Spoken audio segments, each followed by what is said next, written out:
nós vamos ler a palavra no Evangelho de São João de novo, no capítulo 4, o versículo 28. Eu vou ler alguns versículos. Quanto a mulher deixou o seu cântaro, foi à cidade e disse àqueles homens: vinde comigo e vede um homem que me disse tudo quanto tenho feito. Será este porventura o Cristo? Saíram, pois, da cidade e vieram ter com ele. Nesse inteirinho, os discípulos lhe rogavam, dizendo: mestre, come. Mas ele lhe disse: uma comida eu tenho para comer, que vós não conheceis. Diziam então os discípulos uns aos outros: ter-lhe-ia porventura alguém trazido algo a comer? Disse-lhe Jesus: a minha comida consiste em fazer a vontade daquele que me enviou e realizar a sua obra. Não dizeis vós que ainda há 4 meses até a ceifa? Eu, porém, vos digo: erguei os olhos e vede os campos, pois já branqueiam para a ceifa. 39.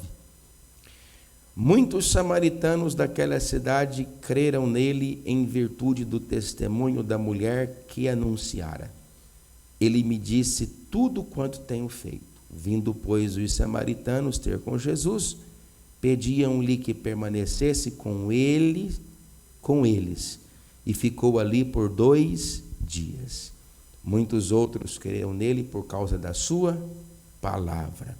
E diziam à mulher: já agora não é pelo que dissestes que nós cremos, mas porque nós mesmos temos ouvido e sabemos que este é verdadeiramente o Salvador do mundo. Podeis assentar dando glória a Deus. Meus amados irmãos, nós temos hoje aqui o texto bíblico importantíssimo do encontro de Jesus com a mulher samaritana.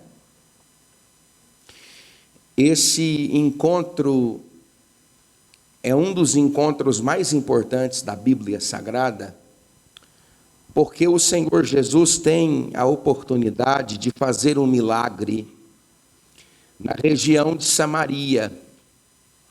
É claro e quase que desnecessário que nós estamos aqui nos territórios de Sicar, uma cidade, uma pequena currutela, um vilarejo, que distava-se muito pouco da própria cidade de Samaria, que era alocada no meio dos montes Ebal e Gerizim, um lugar de profundo caráter religioso, e o Senhor Jesus está pregando a palavra do Senhor fora de tempo a uma mulher samaritana.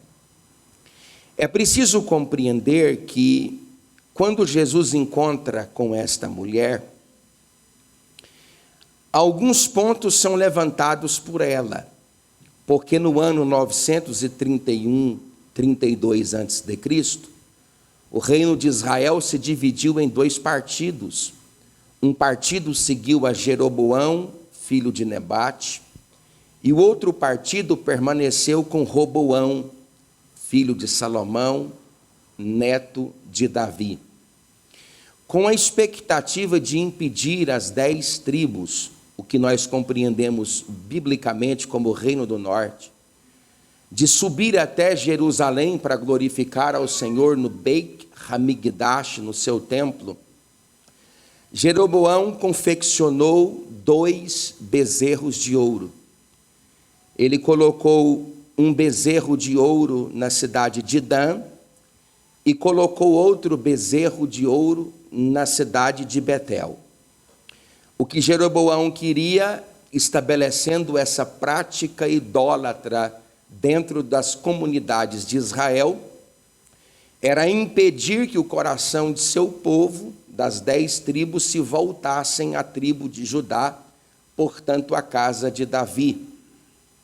Ao estabelecer essa idolatria monárquica e governamental, ele abre um precedente histórico para uma sucessão de 19 reis que contrariaram o Senhor, que desobedeceram ao Senhor e que fizeram tudo o que era mal aos olhos do Senhor, o que fez com que essa nação perdurasse apenas por 208 anos, entre os anos 931 ao ano 722 a.C., quando a grande Assíria, a grande cidade de Assurbanipal, de Sargão II, de Tiglat-Pileser I, destruiu total e completamente o Reino do Norte.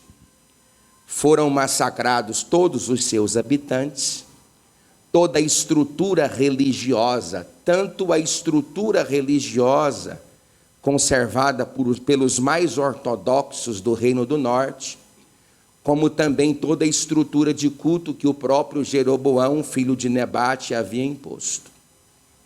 A cidade foi total e completamente devastada pela Assíria, que tinha a prática de fazer uma miscigenação cultural. Eles também haviam conquistado nessa época a Babilônia, a cidade de Cuta, a cidade de Avá e a cidade de Ramote. Eles pegaram habitantes de todas essas cidades, com todos esses credos religiosos, e colocaram dentro do território do Reino do Norte, na cidade de Samaria.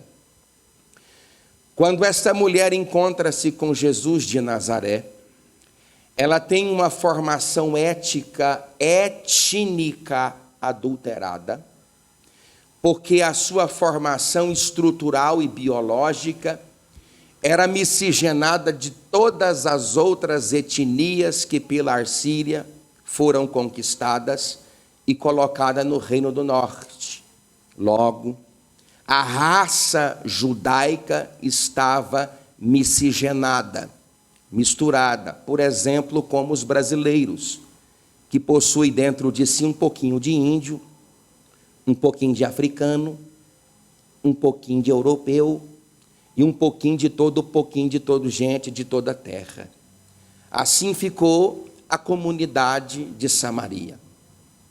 Mas quando Jesus percebe que tem a oportunidade de fazer um desvio geográfico para ir beber do poço que Jacó havia cavado, que tinha mais ou menos 1,80 m de largura, por 43 metros de profundidade, e que, conforme a tradição talmúdica e a própria tradição judaica, Jacó teria levado pelo menos 2 décadas para cavá-lo. Eu me lembro que lá em casa eu cavei um poço artesiano de 132 metros de profundidade, e eu não levei mais do que 2 horas para fazer essa perfuração, 2 ou 3 horas, porque existem hoje recursos para fazê-lo. Mas naquela época, Jacó leva pelo menos 20 anos para cavar esse poço. E quando Jesus bebe água deste povo, bem como a cidade de Sicar, o seu gado vacum, gado ovino, bem como toda a cidade de Samaria, seu gado vacum e seu gado ovino, esse poço já jorra há mais de 1.500 anos. O primeiro insight, o primeiro gancho dessa palavra é: coisas que nós demoramos para conquistar são coisas que vão permanecer na nossa vida por gerações. Quando Jesus vai beber da água deste poço, ele encontra uma mulher. E ao encontrar esta mulher, que estava tomando água fora do templo, por causa da sua reputação questionável, eu vejo aqui um Jesus extraordinário. Eu tenho pelo menos aqui 3 características desse Jesus. Primeiro, ele é um Jesus que chega. Isso pode ser observado, eu não vou ler porque não tenho tempo, dos versículos 7 ao versículo 9. Ele é um Jesus que se aproxima do indivíduo. Ele é um Jesus que não impede a aproximação por causa da reputação. Ele é um Jesus que não dispensa a oportunidade de se aproximar de mim. Por exemplo, a própria parábola do semeador me mostra quem é esse Deus. Se você for fazer um estudo ali na Singenta com o nosso querido irmão Júlio, ele vai te dizer que nenhum tipo de agronegócio joga qualquer tipo de semente entre pedras, espinhos e terra arenosa. Ele vai dizer para você que as empresas que trabalham com esse fim, as empresas do agronegócio, elas estudam e gastam milhões de reais aqui no Brasil para estudar o tipo de solo que vai receber o tipo determinado de semente. Mas o meu e o teu Deus não. O meu e o teu Deus não estuda o solo para jogar a semente. Ele joga a semente para determinar o tipo de solo. Aqui é esse Jesus que chega nesse solo arenoso, nesse solo problemático, nesse solo que carrega, querido irmão Zé Valdice, 3 grandes problemas. Primeiro, ela carrega um problema que é o problema racial. Você pode ver isso aqui no versículo 8 e no versículo 9.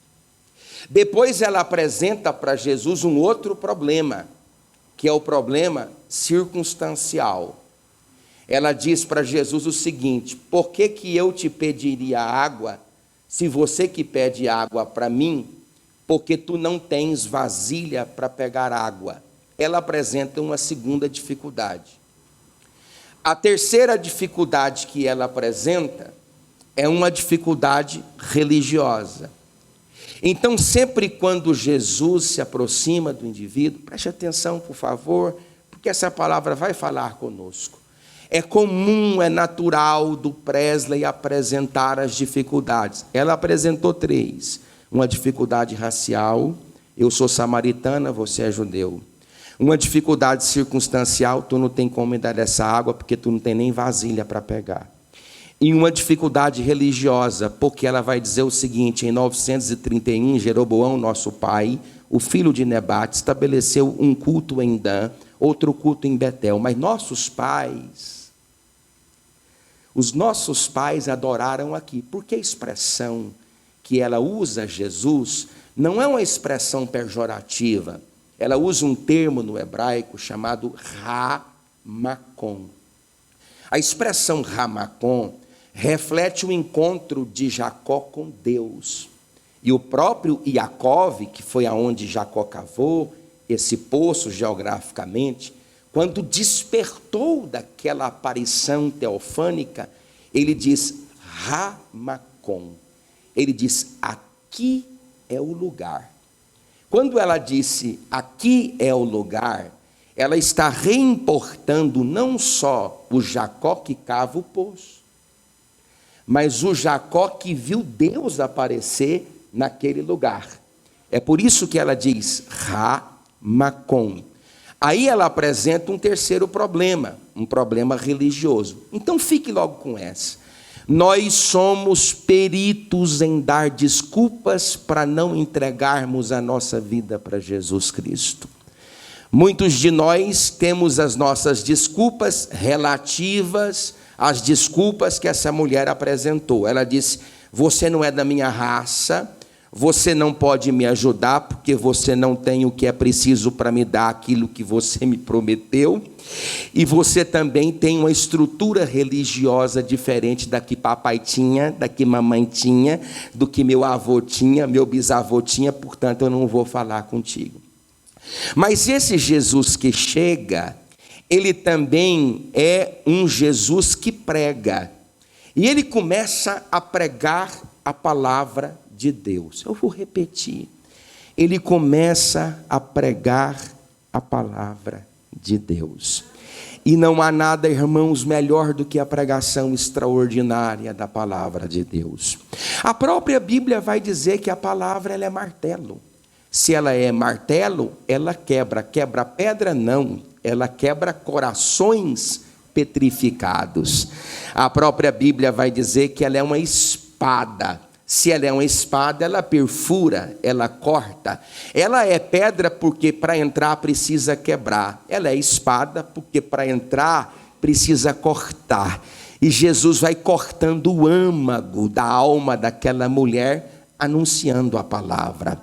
Talvez você olhe para mim no processo de evangelização e vai me dizer assim: pastor, eu não dou conta de pregar. Eu não tenho literatura para pregar. Eu não tenho vernáculos literalmente bem pensados para pregar. Eu não consigo pregar para as pessoas que estão próximas de mim, no meu trabalho. Eu não consigo pregar para as pessoas que estão próximas de mim, na minha escola. Eu não consigo, pastor, desenvolver um sermão bíblico. Se você não consegue anunciar a pregação do evangelho com a sua boca, pregue com a sua vida.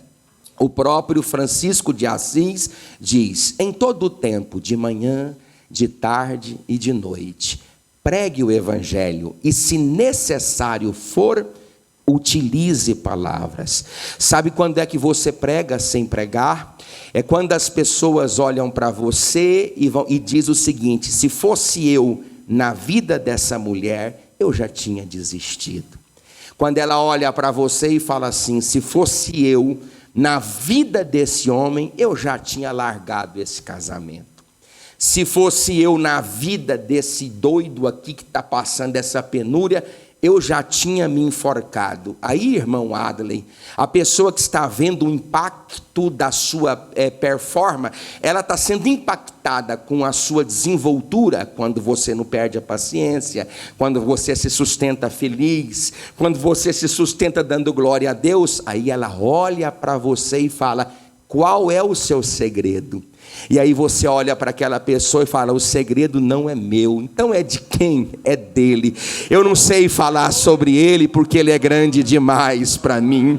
Eu não sei explicar das coisas dele, mas eu sei de uma coisa: quando eu cheguei para perto dele, a minha vidinha estava toda arrebentada, e hoje eu estou de pé glorificando aquele que vive. Você pode dizer glória a Deus por isso? Terceira coisa desse Jesus que prega: ele é um Jesus que vasculha. E deixa eu falar para você aqui: Jesus vasculha, ele entra, ele penetra, ele compenetra. Ele não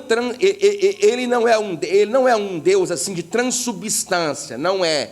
Mas ele faz uma consubstanciação. Ele se liga a mim, e essa harmonia, essa ligação, ela é tão íntima, ela é tão profunda, ela é tão intensa, que ele faz uma coisa importante. Primeiro, ele transforma o meu pensamento, metanoia.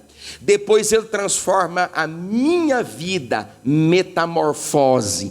Ele transforma a minha cabeça, transforma o meu corpo, porque o evangelho tem o poder de vasculhar as pessoas. Ele entra no coração do pecador, do adúltero, do caído, do enfermo, do que está embaixo.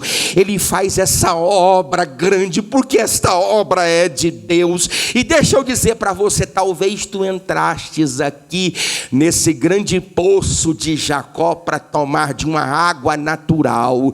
Talvez tu veio aqui para ver aqui o Amós cantar, o ministério cantar. Eu fiquei sabendo que tem alguém supimpa ali naquela igreja. Ou eu vou lá comprar uma pizza, comprar uma pamonha. Mas eu quero dizer para você que a melhor comida dessa igreja é Jesus Cristo de Nazaré. A melhor bebida dessa igreja, você pode levantar a sua mão, é Jesus Cristo de Nazaré. Aí aqui 3 coisas são importantes. Primeiro, um Jesus que chega, um Jesus que prega e um Jesus que vasculha. Essa é a ação. Repita comigo: esta é a ação no 3. 1, 2, 3. Agora nós vamos ver a ação da mulher diante da ação do próprio Cristo. A primeira coisa que você precisa entender, e eu não vou falar sobre o sermão, porque eu já preguei sobre isso aqui, é que entre os versículos 19 ao versículo 24, lê na sua casa, 19, 20, 21, 22, 23 e 24, ela precisou ter coragem. Por quê? Porque quando o evangelho vasculha, quando a vassoura vai na nossa vida, coisas que estão por debaixo do tapete começam a ser reveladas. É nessa hora que o encontro, sabe por quê, meu querido? Não adianta pensar você, minha senhorita, meu senhor, que você vai encontrar com Jesus e tu vai sair andando do mesmo jeito. Ele vai patrocinar, ele vai entrar na tua vida, ele vai revelar, te reverter para frente, ele vai te reverter para trás. Não adianta nada, vai chegar uma hora que tu tem que bater no peito e dizer: eu preciso de ajuda, eu preciso da glória de Deus, eu preciso da graça de Deus. Em segundo lugar, é preciso abandonar o cântaro. Quando Jesus fala com ela, ele apresenta para ela que o maior problema dela, veja bem, não era o problema racial, porque Jesus cobre qualquer cultura. O maior problema dela, que não era um problema circunstancial, porque a água que Jesus vai oferecer para ela não é estomacal, ela é uma água espiritual. E o terceiro problema que Jesus resolve é o problema religioso. Quando ela é impactada com essa mensagem, ela começa a transformar a sua vida em ser uma grande missionária, em evangelização. O meu objetivo aqui nos próximos 10 minutos é falar sobre evangelização, mas a primeira característica que demonstra o poder da evangelização é ser a transformação em vida que eu proponho para as pessoas. Eu preciso ser aquela transformação de vida, de encontro com Jesus que eu proponho para as pessoas. Veja que quando ela vai beber água, ela vai próximo do meio-dia. Por que ela não vai às 6 horas da manhã? Porque ela tinha reputação questionável. Ela vai dizer aqui no próprio texto que ela já tem 5 machos tomados de 5 fêmeas. O que faz com que estas mulheres, todas as manhãs, estavam ali pegando água. Ela queria evitar o encontro com essas mulheres e trazer um escândalo geográfico social. Então, ela deixava as pessoas irem primeiro e ela ia depois. Ela tinha vergonha da própria reputação, mas quando ela encontra com Jesus, oh glória! Quando ela, não adianta não, meu amigo, não adianta tu se esconder não, porque quando tu encontras com Jesus, toda a vergonha cai por terra. Eita, toda a pecaminosidade cai por terra. Ela que não tem coragem de encontrar ninguém para beber água junto com ela, agora depois que ela encontrou com a presença de Jesus, ela vai de cara descoberta, refletindo como espelho a glória de Cristo Jesus, e entra dentro da cidade e fala: vem cá, vem cá, vem cá, vem cá. Ele transformou a minha vida e vai transformar a vida de vocês. Oh, benção! Ela fala, sabe o que ela faz no versículo 28? Ela faz 3 coisas. Quantas que ela faz, irmãos? Não, fala de novo. Quantas que ela faz, irmãos? 3. A primeira coisa que ela faz é ela. Olha aqui, não são 3, são 4. Eita, pastor, vai botar a cabeça. Ela deixou, ela foi, ela disse e ela pregou. Olha, ela deixou só verbo, ela foi, ela disse e ela evangelizou. O que ela deixou? Ela deixou o cântaro. Ela deixou o cântaro. Ela deixou o cântaro no versículo. Por quê? Porque ela percebe que quando ela vai desfrutar de uma saciedade, presta atenção, ela desfruta de uma saciedade, e essa saciedade não é apenas biológica, porque a água, eu não sei se você sabe, mas o corpo humano é constituído de forma muito característica de até quase, principalmente numa criança, no estado fetal, 70% disso aí é tudo água. Então o corpo depende de água para se alimentar. É uma necessidade biológica imanente do ser humano. Sem água o ser humano não funciona. Mas quando ela bebe de outra água, oh glória! Quando ela bebe de uma água revolucionária, ela fala: essa água que eu bebo aqui agora é muito mais importante do que a água que eu coloco aqui no meu estômago. E eu tenho que dar de beber dessa água para as pessoas, porque eles estão vindo buscar uma água desse poço que até resolve o primeiro problema, mas esse homem vai embora e eu preciso levar água transbordante, água viva, é água restauradora. Deixa eu profetizar para você: deixa o cântaro, deixa as coisas que tem gente que está buscando muita coisa, e quando você encontrar aquilo que é, sabia, irmão, que às vezes você vem para cá porque você está com um trauma na sua vida, um trauma na sua casa, um trauma no seu casamento, um trauma no seu serviço, um trauma na sua administração. Você precisa de um tipo de água para resolver um problema biológico, sociológico, psicológico, mas a água que Jesus quer te dar aqui hoje vai te fazer abandonar todos esses cântaros do lado da sua vida, porque ele vai talagar glória de Espírito Santo na sua alma. Segunda coisa que ela fez, repita comigo: ela foi. Eu não vou falar porque não tem tempo, acabou o tempo. Cadê o Amós aqui para me ajudar? Ela foi. Interessante. Qual que é a missão da igreja?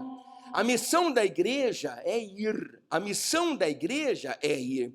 Lembra de Jesus quando ele despede os seus discípulos, dizendo: ide por todo o mundo e pregai o evangelho a toda criatura, fazendo o quê? Discípulos. A palavra ide aqui é a expressão poreu do grego, mas a expressão missão vem de dois radicais do latim, que é missione e missionete.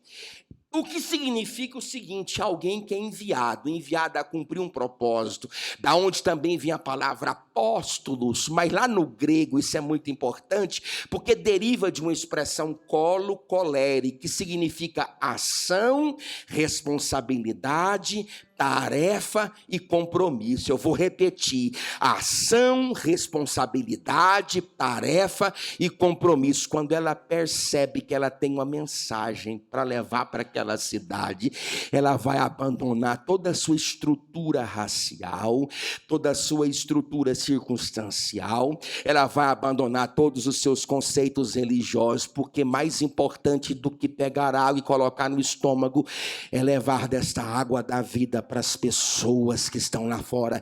Sabe por que nós não evangelizamos mais as pessoas? Sabe por que nós não sentimos o desejo de proporcionar para as pessoas a experiência que nós estamos recebendo? A resposta é só uma e não tem outra. Porque nós não estamos recebendo nenhuma experiência. Porque quando você recebe uma experiência de transformação dessa, você não tem problema em ir com cara descoberta diante da mulher de quem você tomou o marido. Você não tem vergonha disso. Porque você percebe que há motivos mais profundos e intensos para se cumprir nessa terra. Sabe por que você não prega o evangelho para as pessoas que estão perecendo na perdição infernal do seu lado?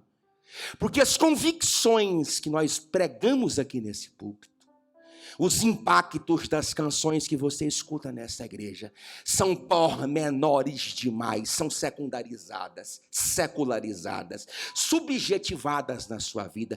Você subjetiva o evangelho. Pastor, eu não estou entendendo. Porque o diabo não quer tirar Deus da sua vida. Não, Milton, o diabo não quer tirar Deus da sua vida. O diabo não quer, Carlos, tirar Deus da sua vida. O que o diabo quer é colocar Deus em último lugar.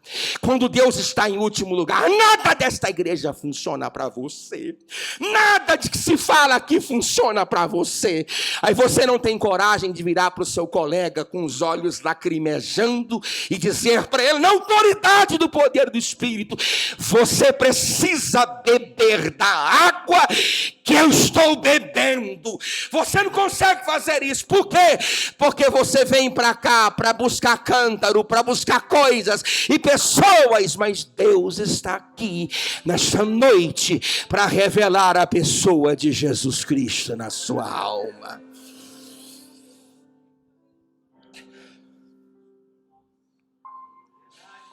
Repita comigo, nada é mais importante do que Jesus. Repita, do que Jesus.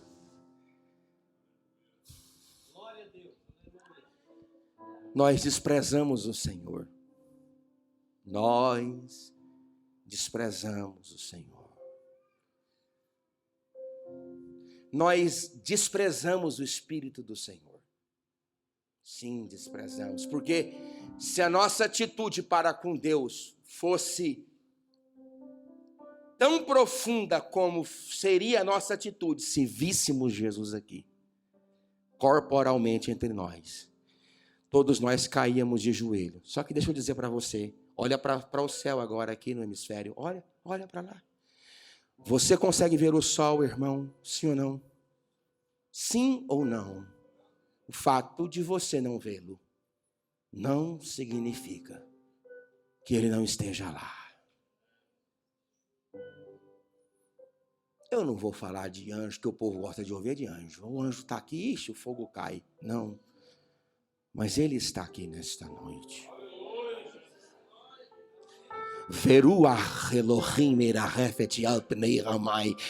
O Espírito de Deus que move sobre a face das águas. E como que é essas águas? Torru varrovo, de escuridão e de densas trevas. Essas águas é você.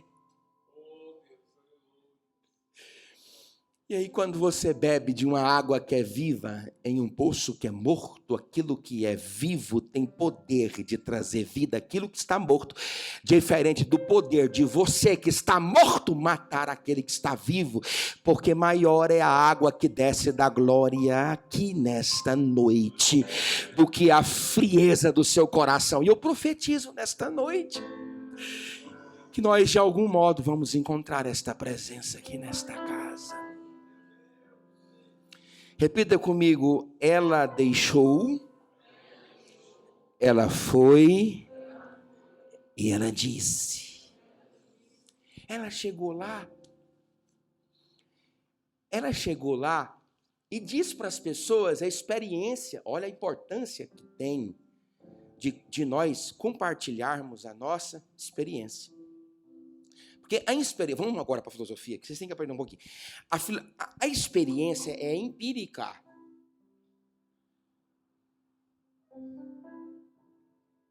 É empírica. Conhecimento empírico é conhecimento intuitivo. Não só intuitivo, mas aquele que você desfruta dele. Você vai se relacionando e aquilo vai sendo transmitido. Você vai se relacionando e aquilo vai sendo transmitido. Porque o conhecimento que ela tem a priori, que é o conhecimento científico que ela tem, é baseado na raça, é baseado na circunstância, é baseado nos dogmas religiosos. Só porque agora ela não sabe o que sabe a partir daquilo que escuta, que vive e que vê. Ela sabe o que sabe a partir de uma experiência profunda com Jesus Cristo.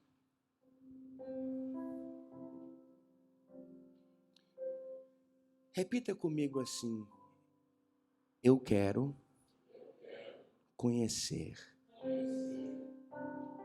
Jesus.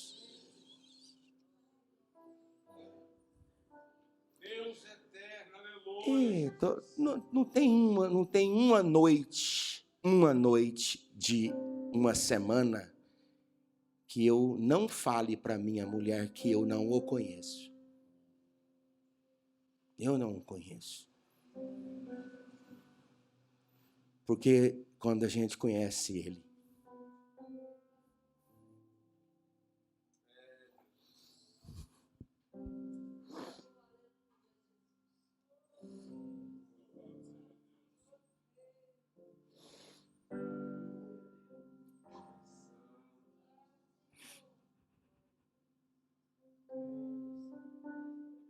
é impossível, irmãos, beber dessa água e continuar tendo sede. Continuar falando as mesmas idiotices. Continuar andando nos mesmos lugares. Falando as mesmas coisas.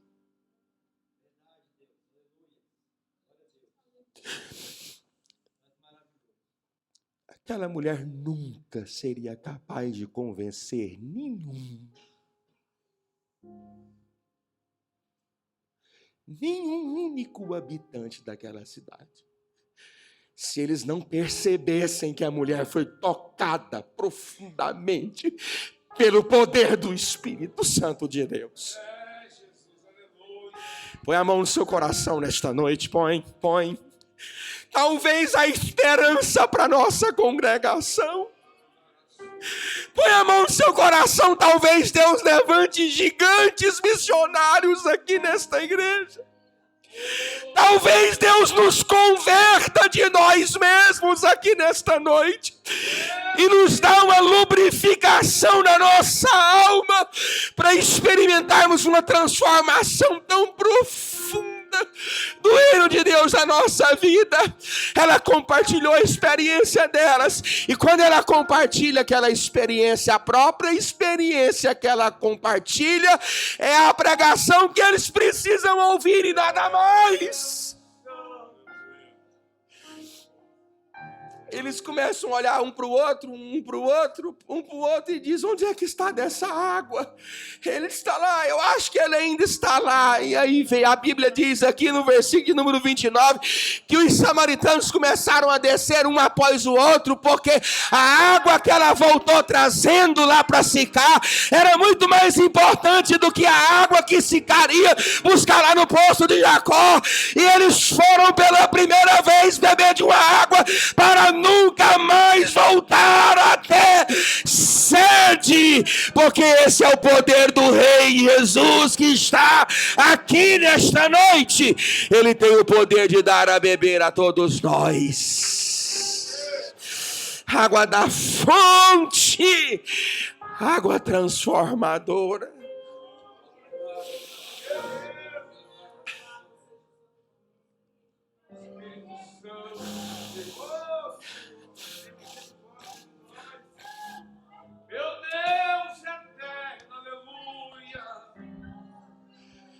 Eu vou deixar você por 1 minuto orar, Deus. Eu não vou orar, não. Mas eu queria que você orasse. Eu queria que você falasse para ele: eu sou homem de 5 machos, eu sou mulher de 5 homens, eu sou homem de várias mulheres, eu sou viciado em drogas, eu sou viciado em bebida, eu sou fofoqueiro, eu sou maldoso, eu sou satânico. Eu preciso transformar a minha alma nesta noite. Levante a sua mão e fale para Deus, pelo menos por alguns segundos, porque Jesus pode curar a sua alma nesta noite. Ele pode curar a tua alma nesse momento.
Confesse todos os seus pecados, seu Senhor.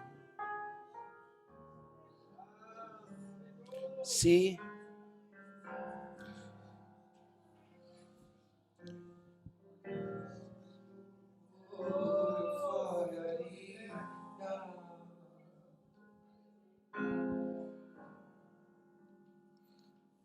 pois o amor não se ganha, nem se merece. que, irmãos? O amor se ganha, de graça não recebe. Canta, igreja.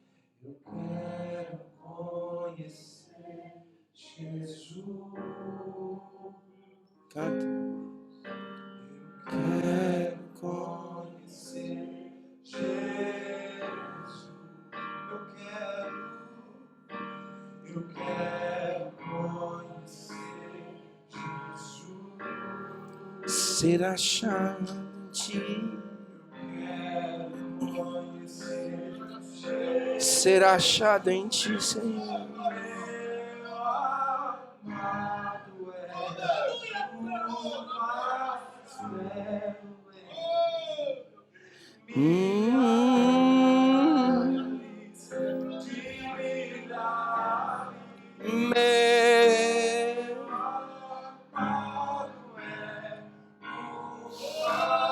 belo milhares e milhares.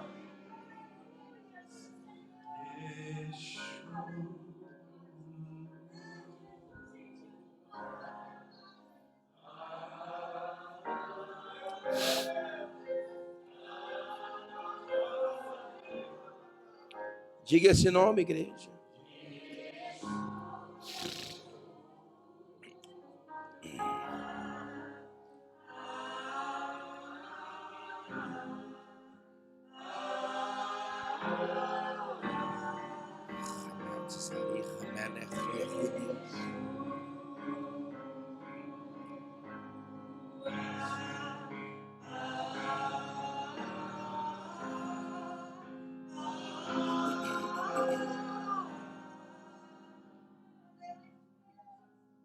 Para que serve um rei morto? Para que serve um rei morto? Quando Jesus foi suspenso no madeiro, no Gólgota, o Império Romano mandou que se confeccionasse uma placa indicando o criminoso. E eles escreveram Vereshua, Hanatzari, Vemeler e Erudim.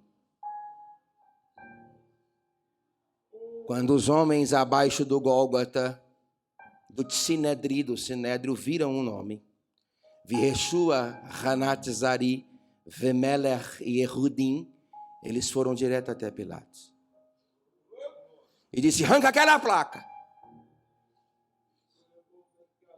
Eles, qual é o problema da placa? Eles disseram, o acróstico.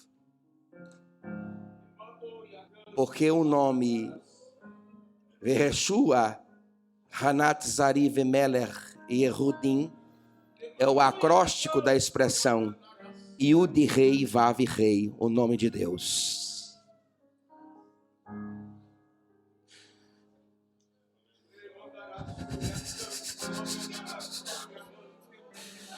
Porque mesmo um cadáver morto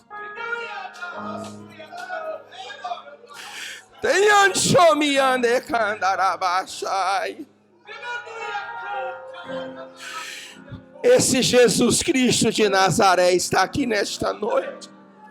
E você pode beber desta água transformadora. A tua língua pode ser transformada pelo poder desta glória. A tua alma pode ser impactada, a tua mente pode ser mudada, porque Ele está aqui para te dar uma coisa que você não pode comprar com prata, nem com ouro. Ele pode te dar uma coisa extraordinária, que é uma mudança profunda de vida, de coração e de alma.